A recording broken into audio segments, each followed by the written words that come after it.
Next month, we're going back to live with my parents. My husband Ben told his sister-in-law Holly. To our surprise, she seemed really happy about it. But when moving day came, I got a ton of calls. After unpacking, I found out that Holly had given out the wrong address. I didn't get to hear the full story and felt really upset. My name's Jane, I'm 35, just an ordinary office worker. I live with my husband Ben and our 4th grade child. We both work hard to make ends meet and have a happy family life. Everything was going smoothly. Then Holly came to visit.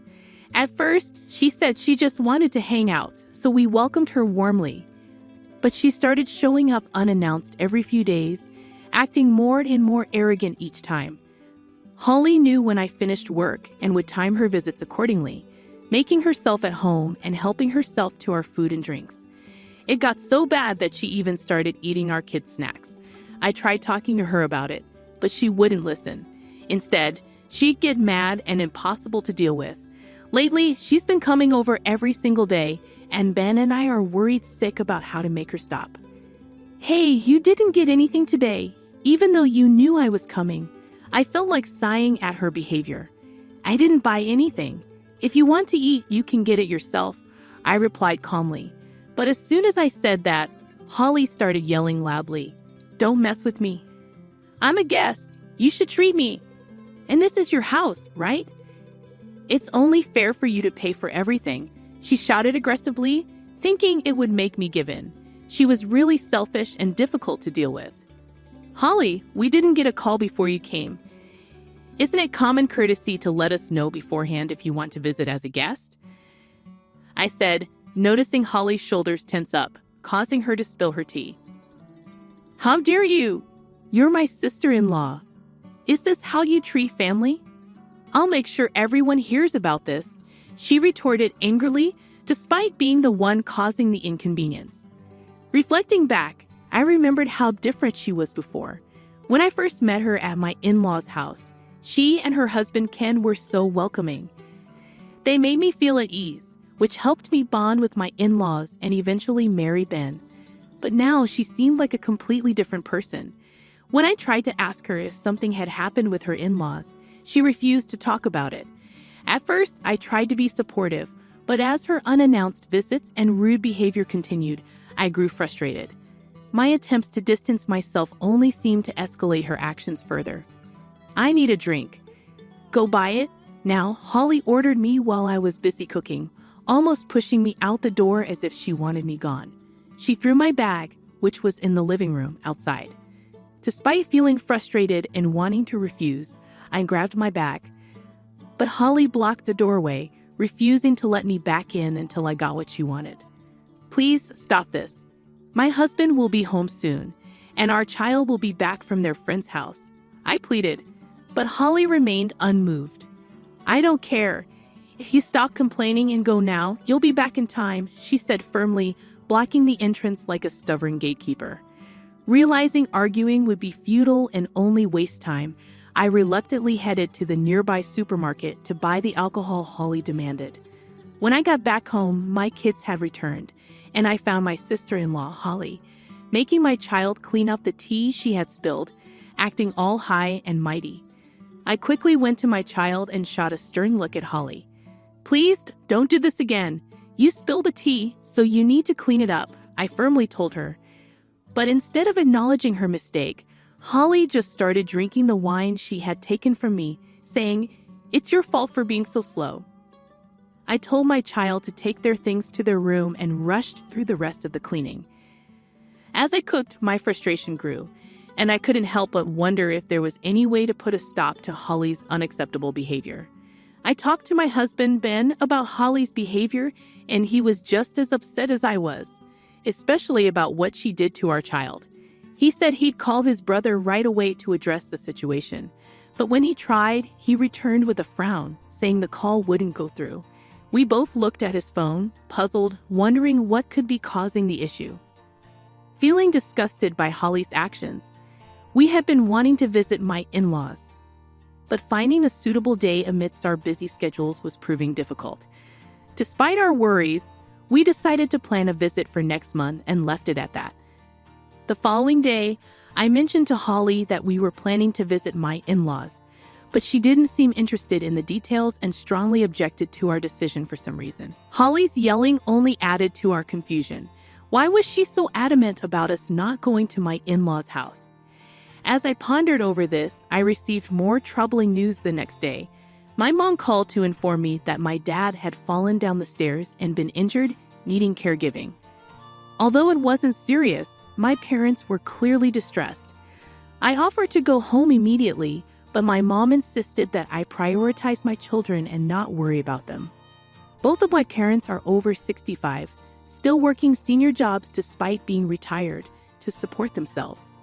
With my dad now needing care, it would put extra strain on my mom, juggling caregiving and work.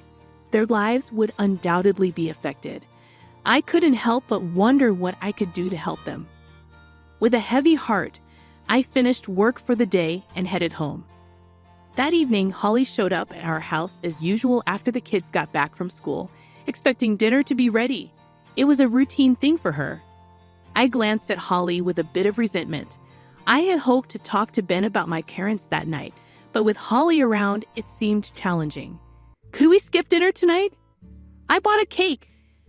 I suggested, offering her the cake instead. Holly frowned and shot me a glare. What do you mean? You expect me to just eat cake? That's absurd. We have our own issues too. I'm sorry, but could you just take this and go home? I asked, hoping she'd understand. Reluctantly, Holly eyed the cake. I tried telling her, you don't have to eat it if you don't want to, but she ignored me and ended up eating it anyway before heading back home. After discussing with Ben, who had just returned home, we realized we couldn't afford to fully support my parents every month, but we still wanted to help. Ben suggested doing more overtime, but I didn't want to overburden him either. That's when we had a brilliant idea to solve both the issue with my brother's wife and my parents' situation. Ben agreed, and we immediately got to work. While Ben started packing our things, I called my parents and he dialed Holly's number. We're moving back to my parents' place next month. We won't be around when you visit, Ben told her over the phone. Holly seemed thrilled at the news. Well, I should start getting ready too, she replied casually before hanging up. We were left wondering what she meant by that. Oh well, never mind, we shrugged and ended the call. On moving day, as we began unpacking at my parents' house, we were bombarded with frantic calls from Holly. I quickly answered, trying to calm her down. When she finally composed herself, she blurted out, "Your new place is..." I was puzzled and interrupted her, saying, "Wait, it's my parents' home. We're moving back here, remember?" There was a sharp intake of breath from Holly on the other end of the line. Parents' home? Ben mentioned it, so I thought you were moving here, she exclaimed, catching me off guard. I turned to Ben, who was playing with our child nearby, and asked if he had clarified that it was my parents' home. Before I could finish explaining, the call abruptly ended. Anyway, it's not a big deal, right? You also said, well, never mind, Holly retorted, signaling the misunderstanding. I'm sorry, Holly, but we didn't move to your parents' home. We've already finished moving, Ben tried to clarify, but Holly had already hung up on me while I was explaining. Frustrated, she started blaming me for the confusion. When I asked about her plans, Holly revealed something surprising. I thought you'd unload all the tedious house chores onto us when you moved in, she said, leaving me speechless. Ignoring her condescending tone, I explained why we made the decision to move. Your frequent visits were becoming overwhelming, Holly. Around the same time, my mom informed me that my dad had been injured and needed care. When Ben and I discussed it, we thought moving back to my parents' home would help keep you at bay and allow us to assist my mom. Holly's response was simply a threatening huh. My parents' home is conveniently located near our child's school and close to our workplaces, so the move went smoothly, like hitting two targets with one shot. We had planned to explain this to Holly, but she abruptly ended the call, so we didn't feel responsible for the misunderstanding. Come and move here immediately, Holly demanded, her voice rising, but I firmly declined. While living with Holly's family didn't sound bad, I couldn't bear the thought of being taken advantage of. Plus, my parents are going through a tough time right now. Despite my explanation, Holly refused to accept it. So, you won't listen to me? Suddenly, we heard Ben's brother's voice on the line. Holly gasped and stepped back. Is everything okay, Holly? I inquired, concerned. Holly pleaded urgently, please, just come over now. What's wrong? Hurry up. I wondered why my sister-in-law was so frantic. Holly's urgency left me speechless, and then she abruptly ended the call.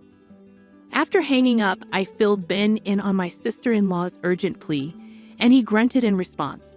Guess we better check it out, he said, offering to drive. Amidst the chaos of just having moved and dealing with various tasks, I quickly arranged for my parents to watch the kids while we visited my in-laws. Luckily, they were both home and agreed to help out, allowing Ben and me to go together. Upon reaching my in-laws' house, I rushed into the living room. There, I found Holly looking dejected, while my mother-in-law and brother-in-law appeared furious. They offered us tea and explained the situation as soon as they saw us. Holly ran away from home after we confronted her about her reckless spending. We've been trying to reach her, but she's been avoiding us, my brother-in-law explained, shooting a glare at Holly. I was stunned to hear this revelation. I hadn't realized Holly had left home. Ben shared my disbelief, giving Holly a questioning look. Apparently, Holly had even dipped into my savings. I had been trying to contact her to retrieve my money, but she had been unreachable. Today, she had suddenly returned home. Hearing about our move-in plans, they assumed it was a misunderstanding. Surprised? I instinctively shook my head. Then Holly, who had been quiet until now, spoke up defiantly. Mom, it's your fault for interfering in my life. I spent the money to ease your stress. It's not a big deal. She slammed her fist on the table, her face flushed. But neither my mother-in-law nor brother-in-law backed down. Stop making excuses. You quit your job suddenly and expected us to do all the housework and cooking. How can you claim to be stressed? Exactly. You spend all the money we earn on designer bags. It's unacceptable. They both raised their voices angrily, their faces red. Holly, showing no remorse, simply looked away, not taking the situation seriously. We had no clue about the turmoil brewing in my in-laws' home. My brother-in-law's voice rose sharply. Enough is enough. Are you also causing trouble for my younger brother? If you're so unhappy, let's just get divorced. Stay out of our lives.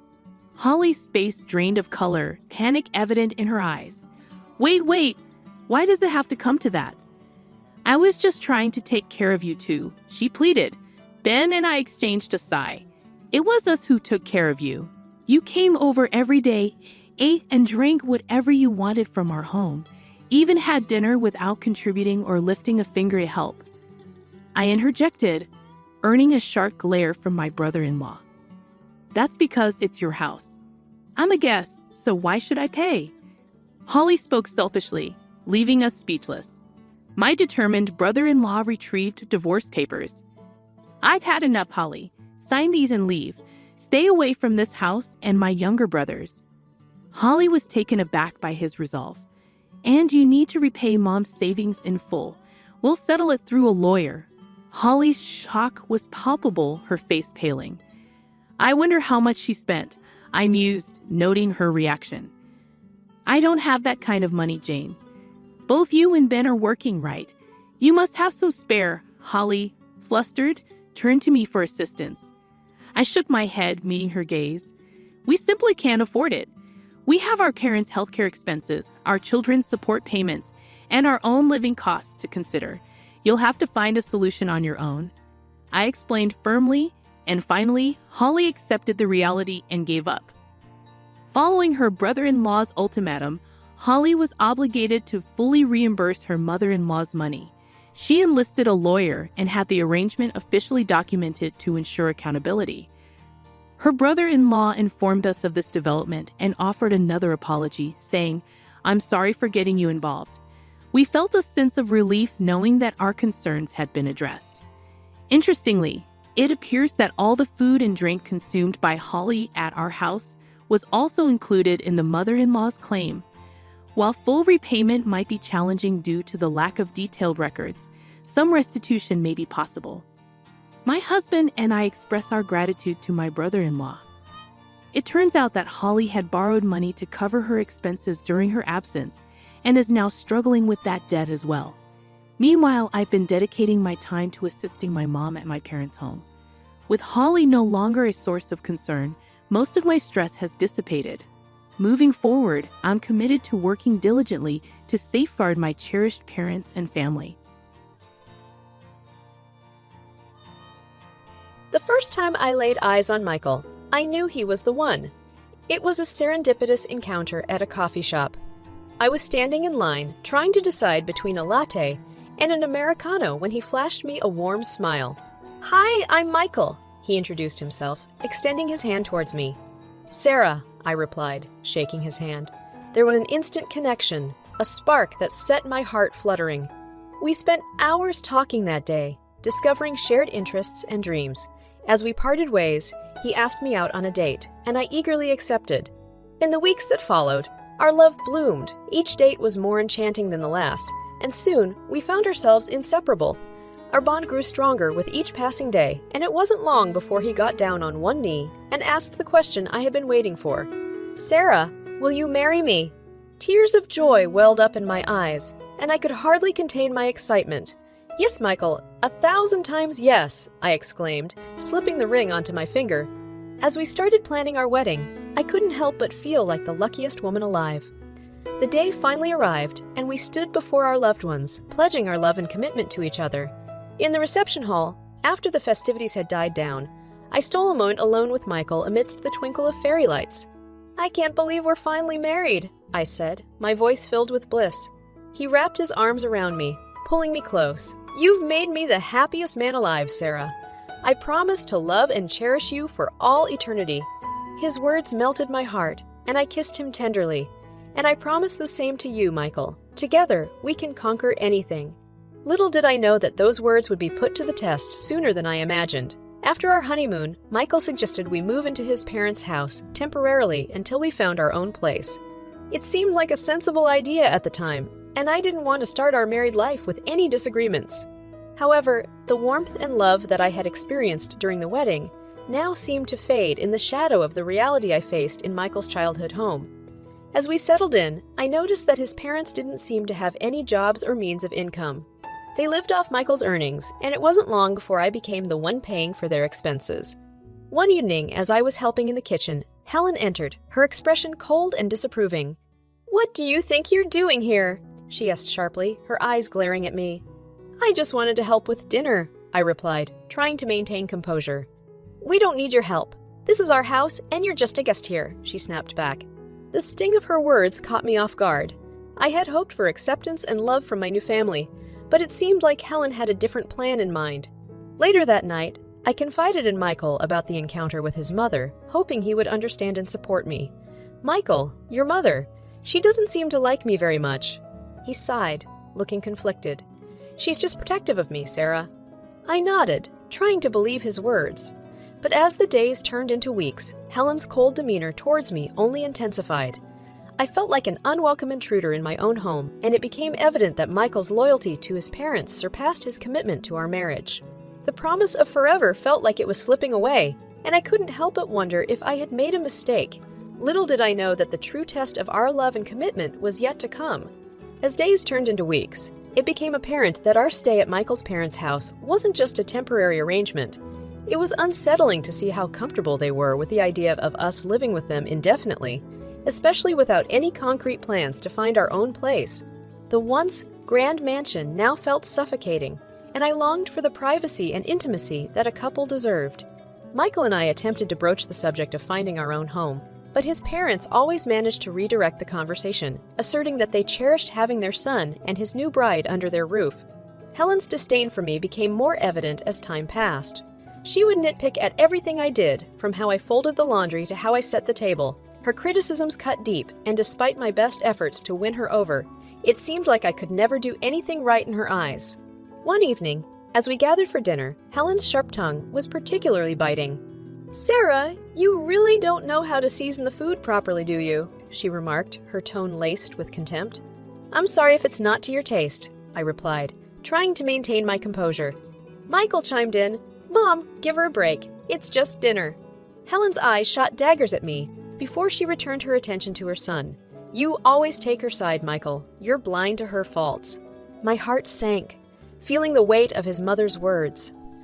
I had hoped that Michael would stand up for me, but it seemed like he was caught between his love for me and his loyalty to his mother.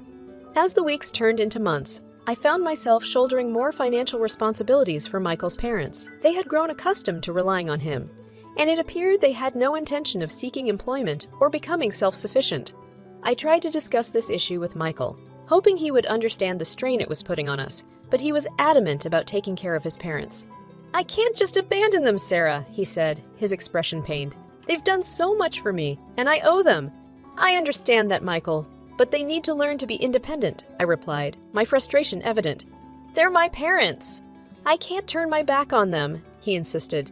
I felt torn between my desire to have a life with my husband and the knowledge that his parents' dependence on us was dragging us down. My resentment towards Helen grew, not just for the way she treated me, but for the way she manipulated Michael into putting her needs above our marriage. One evening, as I was browsing through rental listings, Michael walked into the room. "What are you doing?" he asked, glancing over my shoulder. "I'm looking for apartments, Michael," I replied, trying to keep my voice steady. "I think it's time for us to have our own place." He looked taken aback, his expression conflicted. "But what about my parents? They need me." "And what about us, Michael?" I asked, my voice tinged with sadness. "Don't you think we deserve a place of our own?" He sighed heavily, unable to meet my gaze. "I'll talk to my parents about it, okay? But give me some time."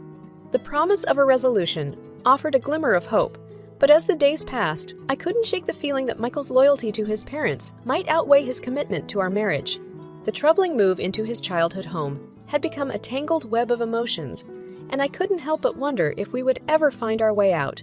As the days wore on, the tension in the house only grew, and Helen's hostility towards me escalated. It seemed like every action I took was under her watchful, disapproving eye. There were days when I felt like I was walking on a tightrope, trying to navigate her unpredictable moods and outbursts. One morning, as I was preparing breakfast in the kitchen, Helen stormed in, her face contorted with anger. "What are you doing in my kitchen?" she snapped, her voice piercing the air. "I'm just making breakfast," I replied, trying to remain calm. "This is my domain, not yours. You have no business here," she sneered. Before I could respond, Michael walked into the room, witnessing the confrontation. "Mom, can you please stop picking on Sarah?" he pleaded, frustration evident in his voice. "I'm not picking on her, Michael. I'm just telling her to stay out of my way," Helen retorted. I took a deep breath, trying to maintain my composure. "I'm just trying to help, Helen. I don't want to intrude." She glared at me, her lips pressed into a thin line. "Your help is not needed or wanted." Michael stepped between us, trying to mediate. "Let's all calm down." Feeling defeated, I nodded and stepped away, the hurt of rejection gnawing at my heart. It seemed like no matter what I did, I couldn't win Helen's approval. As the days turned into weeks, Helen's mistreatment of me only worsened. She would make snide remarks about my appearance, my cooking, and even my career choices. It was as if she wanted to undermine myself. It seemed and drive a wedge between Michael and me. One evening, after enduring yet another tirade from Helen, I sought solace in the living room. Michael sat beside me, seemingly lost in his thoughts. "I can't take this anymore, Michael," I finally spoke up, my voice trembling with emotion. "Your mother's treatment of me is unbearable." He sighed, his eyes heavy with conflict. "She's always been like this, Sarah. I know it's not easy, but she's my mother." "I understand that, but I'm your wife, and I deserve to be treated with respect," I implored. He looked torn between his loyalty to his mother and the love he had for me. "I'll talk to her, okay? I'll try to make her understand." But the conversations with his mother seemed to have little impact.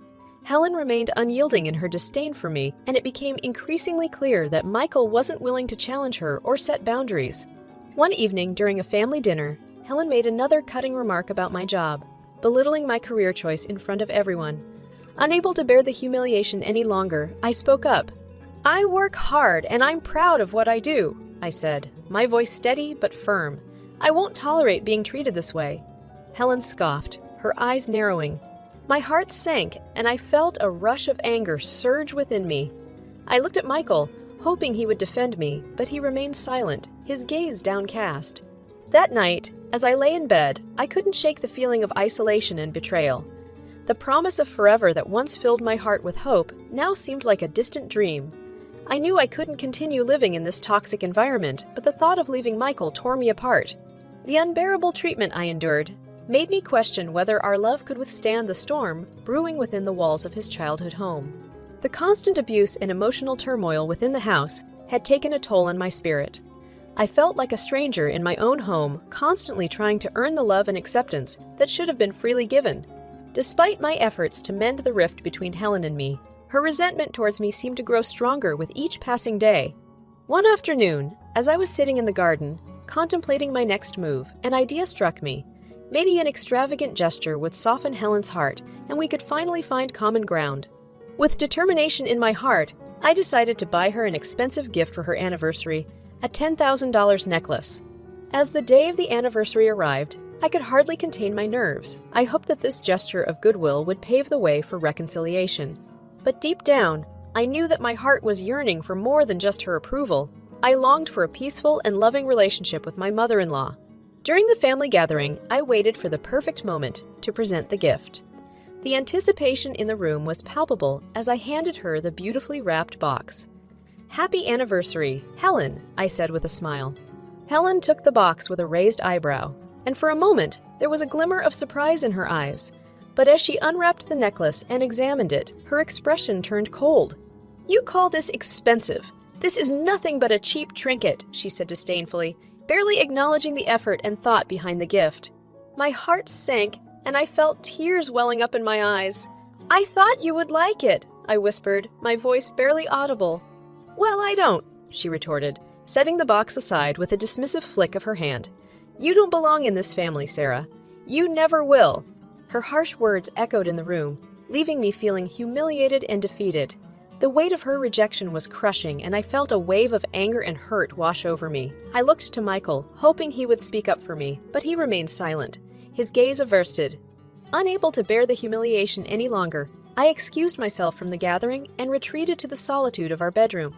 I felt broken and hopeless, realizing that my efforts to mend our relationship had been in vain. Later that night, I found myself sitting alone, trying to process the events of the day. Michael entered the room, his face etched with concern. "Are you okay, Sarah?" he asked gently, sitting beside me. Tears welled up in my eyes as I looked at him. "Your mother's words! They hurt, Michael! I don't know how much more of this I can take."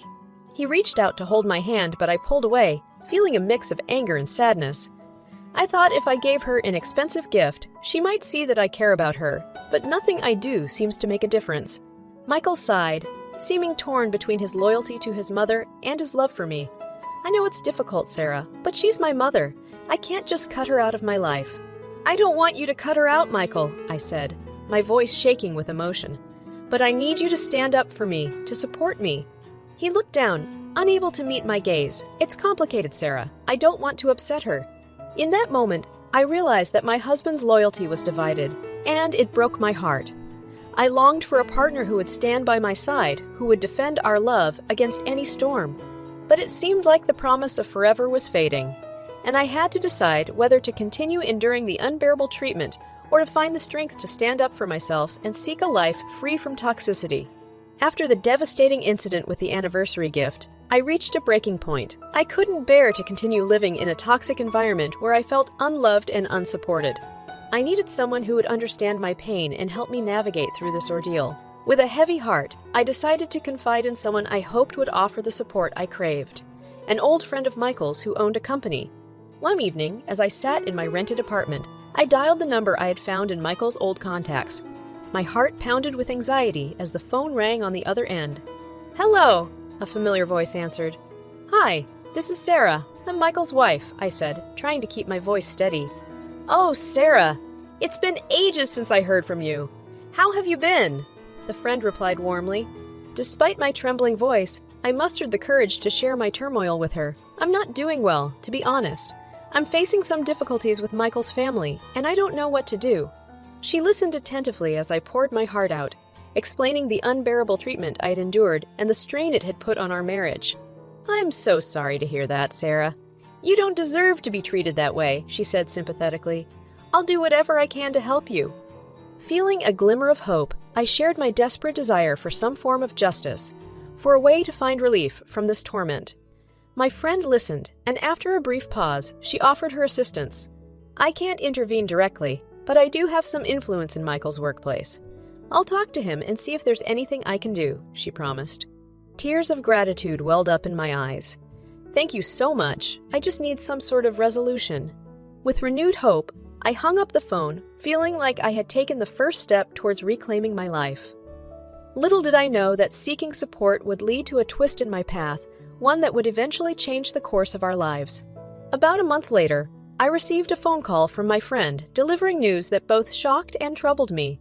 "Sarah, I talked to Michael, and he wasn't receptive to my suggestions. In fact, he got defensive and angry.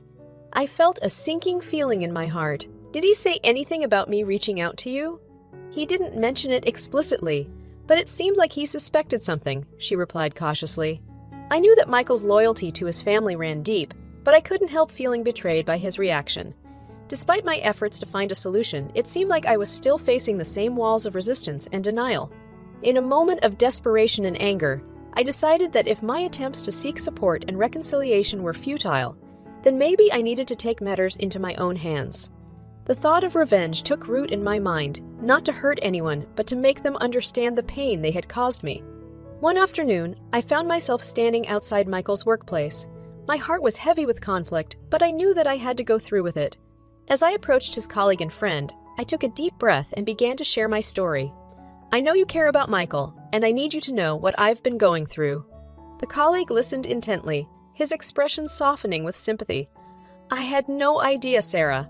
I'm so sorry. I don't want to cause any harm, but I can't keep living like this. I need him to understand consequences of his actions," I said, my voice shaking. My friend's support and understanding offered me a sense of relief, but I knew that the path I was choosing was risky. I had set the wheels in motion for something that would bring change, but I couldn't predict where it would lead us. As I left Michael's workplace, a mix of determination and uncertainty filled my heart. I hoped that my actions would eventually lead to a resolution, but at that moment, I couldn't foresee the chain of events that lay ahead. As the days passed, the consequences of my desperate attempt to seek support and bring attention to my plight began to unfold. My friend's conversation with Michael's colleague had unintended repercussions, leading to a chain of events that I could not have foreseen. One fateful day, Michael received a call from his boss asking him to meet in his office. As he entered the room, he sensed an air of tension that made his heart race. "Michael, please take a seat," his boss said, his tone grave. Michael sat down, his mind racing with worry. "Is there something wrong?" "I'm afraid there is," his boss replied, looking solemn. Michael's eyes widened with surprise. "I don't understand. I've always been dedicated to my job." His boss sighed. "I know, but these reports suggest otherwise. We value our employees' integrity and professionalism, and we can't turn a blind eye to this." Feeling a mix of confusion and frustration, Michael tried to defend himself. "I don't know where these reports are coming from, but they can't be accurate." His boss looked at him with a hint of sympathy. "Michael, I suggest you take some time to reflect on your actions and consider how they might affect your future here." As Michael left his boss's office, he couldn't shake the feeling of betrayal and bewilderment. He knew he hadn't done anything wrong, but he couldn't deny the mounting evidence against him. It was then that he realized that my desperate attempt to seek support and bring attention to our situation had backfired, costing him his job. Meanwhile, the chaos in the house grew exponentially. With the loss of Michael's job, he spiraled into a state of depression and began seeking solace in alcohol. The house that was once a picture of luxury and comfort now resembled a scene of disarray and neglect, littered with empty bottles and shattered dreams. His mother, who had relied heavily on him for financial support, now found herself unable to maintain the lifestyle they had grown accustomed to. The reality of their situation began to sink in, and the once proud matriarch was forced to confront the consequences of her actions. One evening, I decided to visit the house, hoping that the turmoil might pave the way for some form of resolution. As I entered the once familiar halls, I was met with a scene of devastation. Michael's mother sat in the living room, her face etched with worry. "What has happened to us, Sarah?" she said, her voice shaky with emotion. "I never thought it would come to this." I took a deep breath, trying to remain composed. "I didn't want this either. I just wanted us to find a way to coexist peacefully. She looked at me, her eyes filled with regret. I know I've treated you terribly, and I'm sorry, but I never thought it would lead to this. As I listened to her words, I realized that beneath the harsh exterior, she too was suffering the consequences of her actions. The power dynamic had shifted, and the tables had turned in a way that none of us could have predicted. I didn't want this for any of us, I said softly. I just wanted us to find a way to build a family together. She looked down, her voice barely audible. In that moment, I understood that seeking revenge had not brought me the peace and resolution I had hoped for. It had only perpetuated the cycle of pain and resentment, leaving us all wounded and broken. As I walked through the house, seeing the remnants of the life we had built together, I knew that I had to make a choice. I could continue down the path of revenge and bitterness, or I could choose a different route, one that led to healing and growth. In the end, I made a decision that would change everything. I realized that seeking revenge wouldn't bring me the happiness and peace I craved. Instead, I needed to find a way to break free from the toxic cycle and start anew. I decided to offer a solution that would give us all a chance at a fresh start. I approached Michael's mother and proposed that I buy the house from them, offering a fair price that would ease their financial burden. I also suggested that Michael and I should part ways amicably, acknowledging that our marriage had reached a point of no return. After much resistance, Michael's mother eventually agreed to the proposal. The paperwork was signed, and I became the owner of the house that had once been a symbol of our broken dreams. With a heavy heart, I moved into the house, and Michael and I finalized our divorce. It was a painful chapter to close, but it was also the beginning of a new one. As I stood amidst the walls that now belonged to me, I felt a mix of sadness and relief. I had taken control of my life and found the strength to break free from the toxic relationship that had bound me. It was time to embark on a journey of healing and self-discovery to build a peaceful and happy life for myself. With the tables turned, I learned that revenge was not the answer to our troubles. Instead, it was through forgiveness and understanding that we could find the path to redemption and liberation. I knew that the road ahead would be challenging, but I was determined to forge ahead, seeking solace in the promise of a better future. The sun peeked through the curtains, casting a warm glow on the room. It was the morning of my dream wedding, and excitement mixed with nervousness bubbled within me. I gazed at myself in the mirror, adorned in a beautiful white gown, feeling like a princess straight out of a fairy tale. As the minutes ticked away, my bridesmaids bustled around, helping me with the finishing touches. My best friend, Sarah, smiled at me warmly. "Cassandra, you look absolutely stunning." "Mark is going to be blown away when he sees—" I blushed, grateful for the support and love surrounding me. "Thank you, Sarah. I can't believe this day is finally here."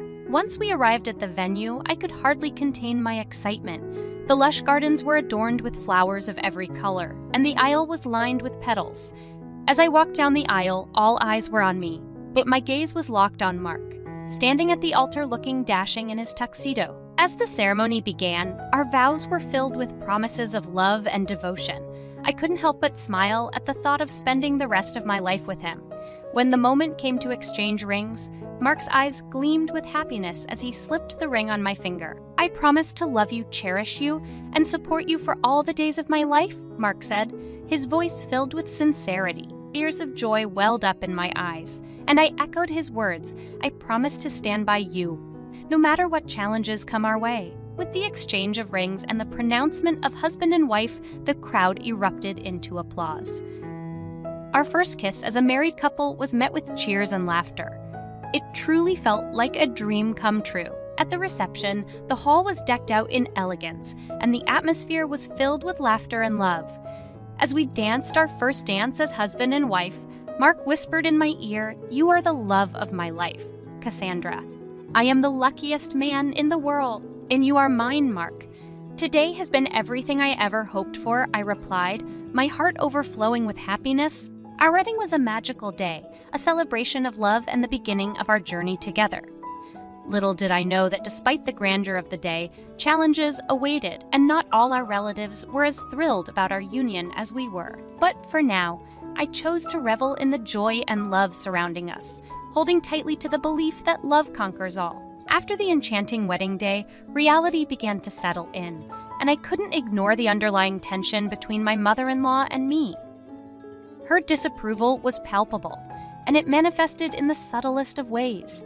The warmth and joy I had felt on my wedding day now seemed distant as I navigated my new life as Mark's wife. One evening, we gathered for a family dinner at my in-laws' house. As I prepared the table with the utmost care, I caught my mother-in-law's stern gaze fixed upon me. I tried to ignore it, hoping the moment would pass. But it didn't. "Cassandra, dear, do be careful with the china. It's a family heirloom," she said coldly, her eyes piercing through me. "Of course, I'll be careful," I replied, trying to mask my unease with a smile. Throughout the meal, she made snide remarks and disparaging comments, always reminding me that I was not up to her standards. My father-in-law and husband remained silent, seemingly accustomed to her behavior. It felt like I was being tested and found wanting in her eyes. I confided in my husband about my concerns, hoping he would understand my perspective. Sitting on the couch, I looked into his eyes, searching for understanding. "Mark, your mother seems to dislike me. Is there anything I can do to change that?" He glanced at me and sighed, seemingly dismissive of my worries. "Oh, don't pay too much attention to her. She's always like that. Just ignore it and get over it," he said casually, as if her behavior was insignificant. His response hurt more than I expected.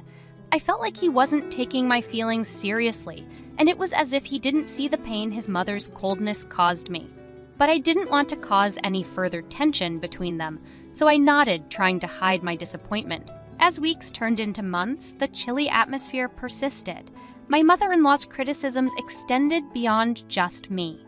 She would often belittle my choices or opinions, making me feel small and inadequate. I longed for my husband to stand up for me, but he seemed unwilling to confront his mother. One day, after an especially difficult interaction with her, I mustered up the courage to speak to him again. "Mark, I can't pretend anymore. Your mother's behavior is affecting me deeply. I need your support." He looked at me with a hint of frustration. "Why are you making such a big deal out of it? It's just how she is. You're my wife, and I love you, but I can't change her." Those words cut deep, and I felt a growing distance between us. It was disheartening to realize that my husband wasn't willing to defend me against his mother's hurtful actions. The tension in our relationship increased, and I couldn't help but wonder if his loyalty to his mother would always come before our marriage. As the days turned into weeks, I grappled with my feelings, torn between my love for Mark and the constant emotional strain his mother's disapproval brought. Little did I know that this was just the beginning of a more significant challenge that lay ahead.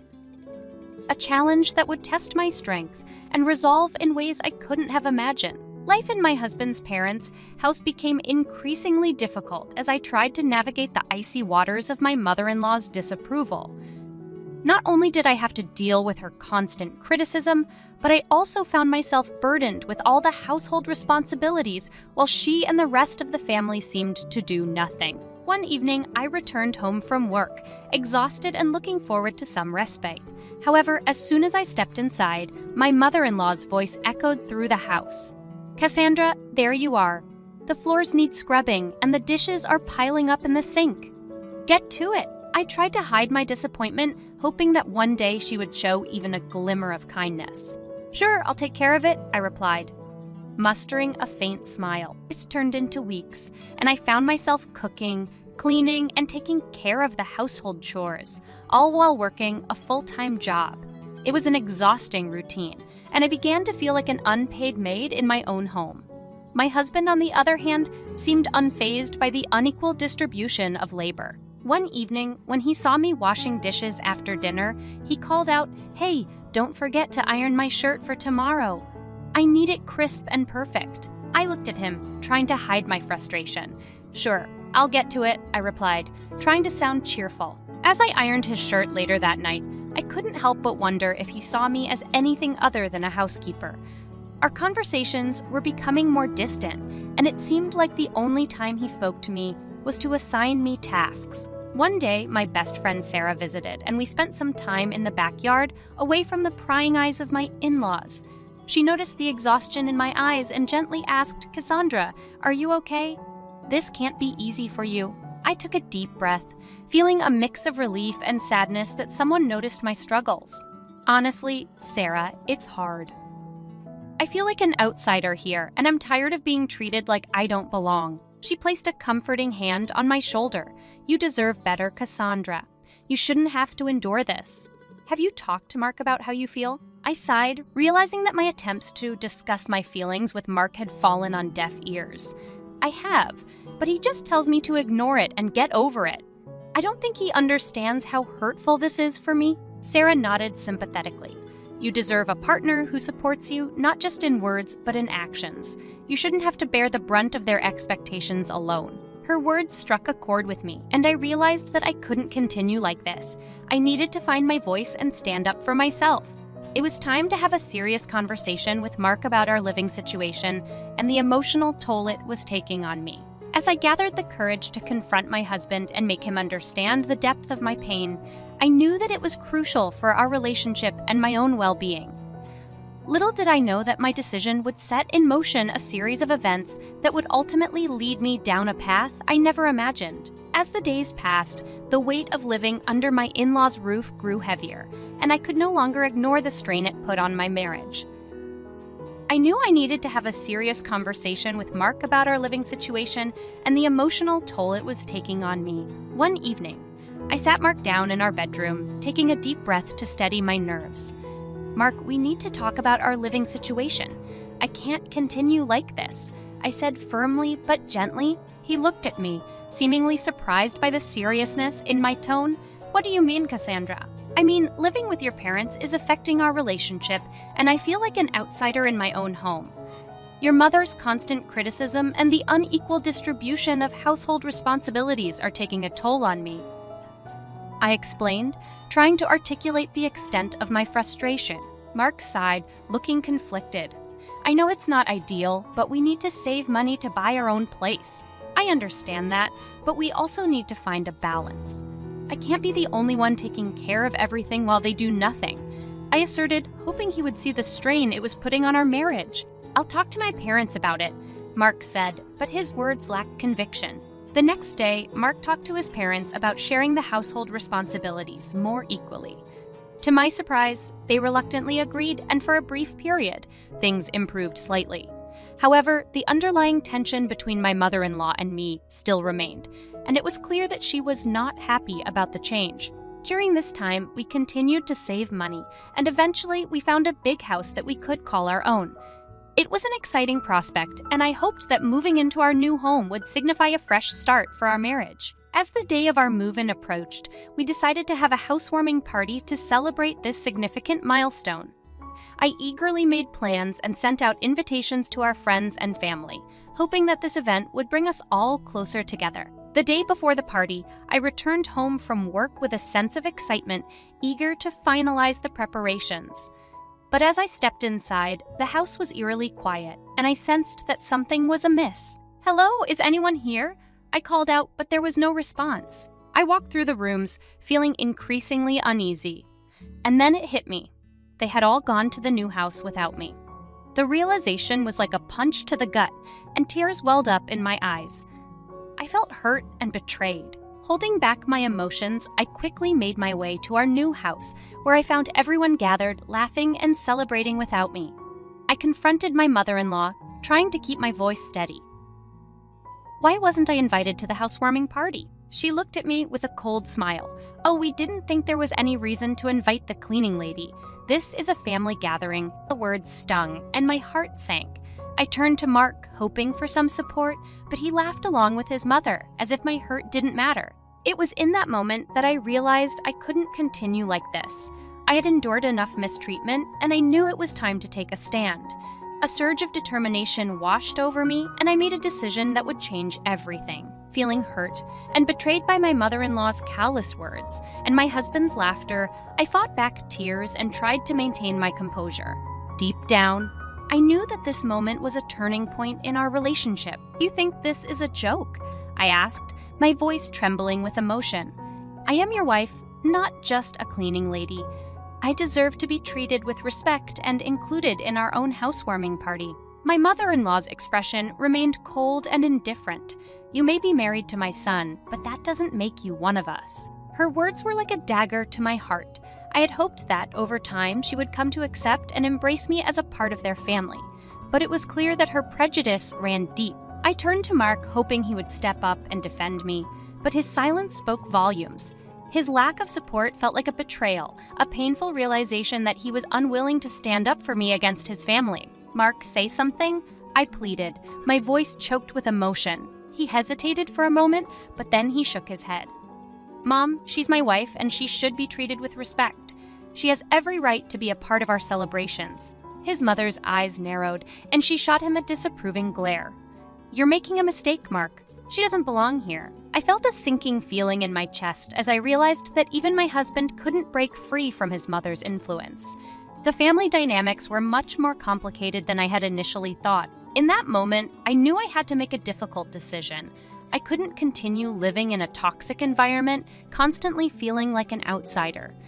It was time to take control of my life and assert my worth. "I've had enough," I said firmly, wiping away the tears that threatened to spill. "I won't subject myself to this treatment any longer." My mother-in-law scoffed, crossing her arms. "What are you going to do, leave? You have nowhere else to go." That was the final straw. I had endured enough emotional abuse, and I couldn't let it continue. Summoning my courage, I spoke with a newfound determination. "Actually, I do have somewhere else to go." I had been quietly saving money, and with the help of my best friend Sarah, I had found a small apartment that I could afford.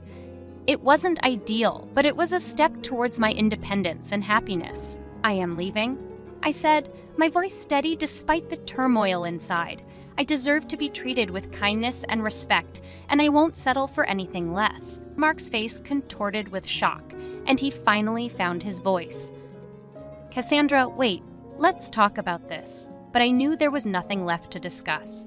I had tried to make things work, but I couldn't keep sacrificing my self-respect for the sake of a marriage that felt one-sided. "No, Mark, I can't stay in a place where I am constantly belittled and disrespected. I deserve better than this," I declared, my heart breaking as I walked away from the house, leaving behind the life I had once dreamt of. As I drove away, I felt a mix of sadness and relief. I had made a difficult choice, but it was the right one for my well-being. Little did I know that this decision would set off a chain of events that would lead to an unexpected outcome, one that would challenge me to stand strong and find the strength to build a new life without the toxicity that had held me back for so long. Leaving behind the house and the toxic environment was both liberating and terrifying. As I settled into my new apartment, I knew that this was the beginning of a new chapter in my life, one where I would no longer be controlled by my in-laws' disapproval and my husband's indifference. In the days that followed, I focused on healing and finding my strength. I realized that I had been giving my all to a relationship that wasn't reciprocated. It was time to take charge of my life and assert my worth. One evening, as I sat with Sarah in my new living room, I shared my thoughts with her. "Sarah, I can't keep pretending that everything is okay.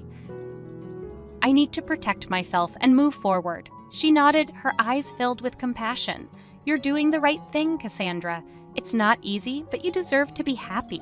As I thought about my next steps, an idea began to take shape. I had been the one financially supporting our life together, and my mother-in-law had signed the house over to me without a second thought. Perhaps this could be the key to breaking free completely.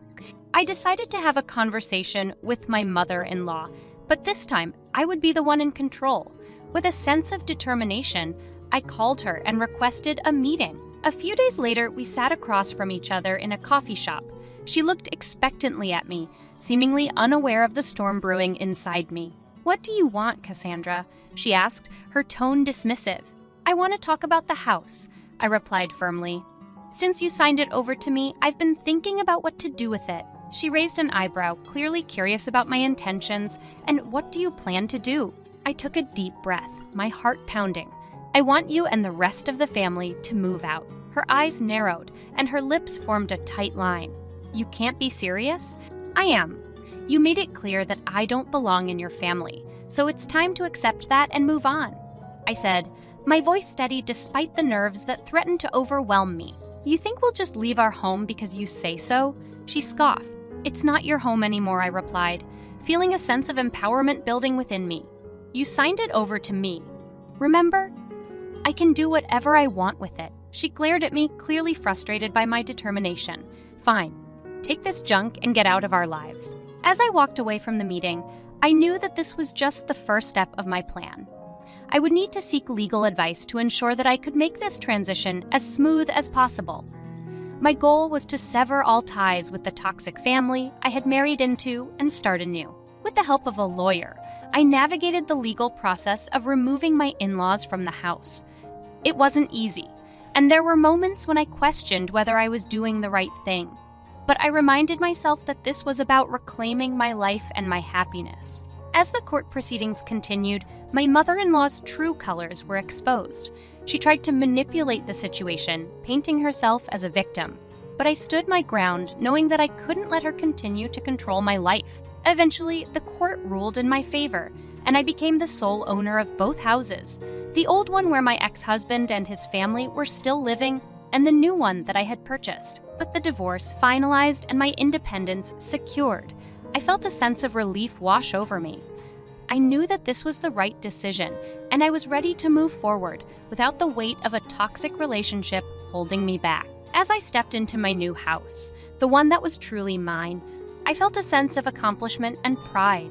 I had overcome the hurtful betrayal and taken control of my life. It was time to embrace this new beginning and build a life filled with love, respect, and the happiness I deserved. With the divorce finalized and the houses now in my name, I knew I had taken a step towards true freedom. It was both empowering and bittersweet, as I had to let go of the dreams I once had for my marriage. But it was also the beginning of a new chapter, one where I could build a life on my terms, free from toxicity and hurtful relationships. One day after the court proceedings, I received a call from my ex-mother-in-law. Part of me wanted to ignore it, but I decided to confront the situation head-on. "What do you want?" I asked, my voice firm. Her voice trembled, a hint of desperation seeping through. "Cassandra, please forgive me. We've lost everything, and we have nowhere to go. Can't we just put this behind us and move on?" I took a deep breath, reminded myself of the years of hurt and mistreatment I endured. "You had your chance to treat me with kindness and respect, but you chose not to. Now you have to live with the consequences of your actions." "I know I was wrong," she pleaded, her tone seemingly sincere. "Please let us stay with you.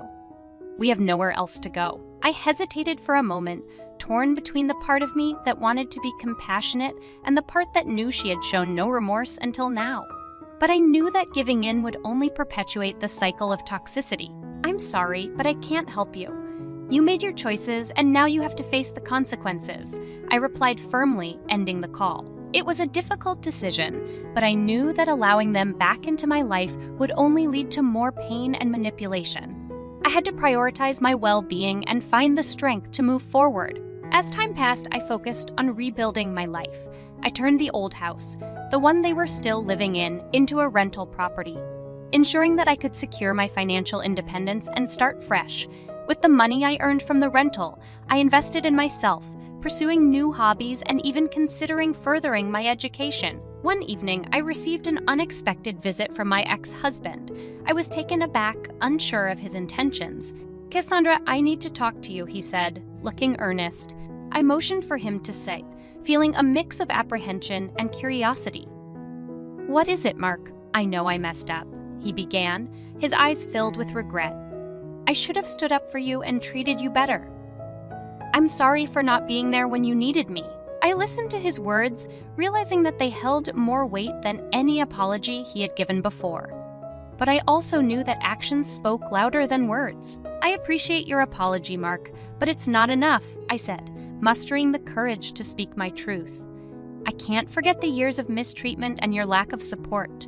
I need to move on and find happiness without you." He looked down, seemingly accepting my words. "I understand. I just wanted you to know that I regret the way things turned out." As he left, I felt a mix of sadness and relief. It was painful to see the person I once loved with such intensity, but I knew that staying tied to a toxic relationship would only hold me back. In the months that followed, I embraced my newfound independence. I surrounded myself with supportive friends and focused on building a life filled with love, joy, and self-fulfillment. As I settled into my new home, the one I had bought with my hard-earned money, I felt a sense of pride and accomplishment. I had overcome a hurtful betrayal and found the strength to stand up for myself. Looking back, I realized that seeking justice wasn't about revenge. It was about reclaiming my life and my happiness. I had learned the value of self-respect and the importance of letting go of toxic relationships. With the weight of the past lifted, I was finally free to embrace the future with hope and optimism. This was my triumph, and I was ready to embrace the journey ahead, knowing that I had the strength to face whatever life had in store for me.